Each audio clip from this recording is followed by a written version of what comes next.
Good evening. We are live from the Underground Railroad with an exclusive interview with Mrs. Harriet Tubman. Mrs. Tubman, how are you today? I'm fine, honey, but you can call me Harry. Do you mind if I stick with Mrs. Tubman right now? Go ahead, sweetheart. Mrs. Tubman, can you tell our viewers a little bit about yourself? Well, I was born in Dosha County, Maryland in 1820. At least that's what my mama told me. You see, slaves don't have real birth certificates. And can you tell us about your father and your mother? Well, my mother was owned by Mary Bordeaux, and my father was owned by Anthony Thompson, and his name was Ben Ross. Now, you see, Miss Mary and Mr. Anthony got married, so did my parents. And do you have any other siblings, brothers or sisters? I was one of 9 children. And where were you? What were you, the youngest or oldest? I was the youngest child. Oh. And what about your education, Mrs. Tubman? I ain't got none except for what my mama taught me. Do you know how to read? I didn't start to read till I got to the north. Okay.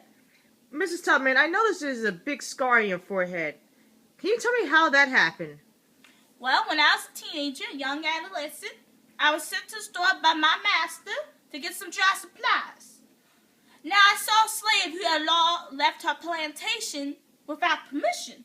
And when her overseer told me to hold her down so he could hurt her, I just couldn't find it in myself to do it. So when I said no, he threw a 2-pound rock. Weight, it was hard and heavy on my head. And ever since then, I had seizures and deep dreams. And did they arrest the man that did this to you? Of course not. I was a black woman and he was a white man. He was far more superior to me. Mrs. Tubman, there are a lot of things the viewers are dying to know. Like, what made you want to do this? What finally got you to want to escape? Well, I just get tired of feeling inferior to everyone else. We're all equal in God's eyes. Did you know I'm a Methodist? Yes, Lord Jesus. And so I got sick of it and I decided to move on up to Philadelphia. I escaped in 1849. When I finally got to Philadelphia, when I found that I had crossed that line of freedom, I looked at my hands to see if I was the same person. There was such a glory over the fields and I felt like I was in heaven. So what you're saying is you actually escaped by yourself and you left family members and friends back in Maryland? Well, my husband, John Tubman,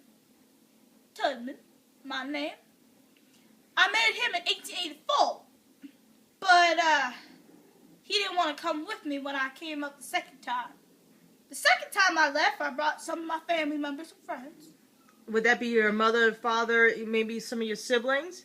Well, when I first left, I brought 2 of my brothers, but they wanted to go back because they're afraid to get caught. But weren't they free? No, ma'am.